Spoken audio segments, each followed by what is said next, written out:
beras jagung. Dari jagung dijadikan beras jagung.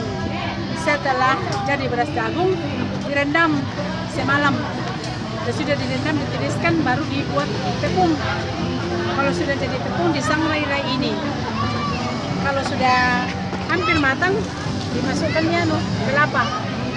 Disangrai lagi, kalau sudah masak kelapanya kasih masuk gula merah yang sudah dihaluskan. Itu sudah menjadi batelon.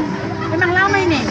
Kalau kalok, jagung utuh yang masih berkulit, disangrai, ditumbuk pakai gula, pakai kelapa, dimakan, tidak boleh bermalam.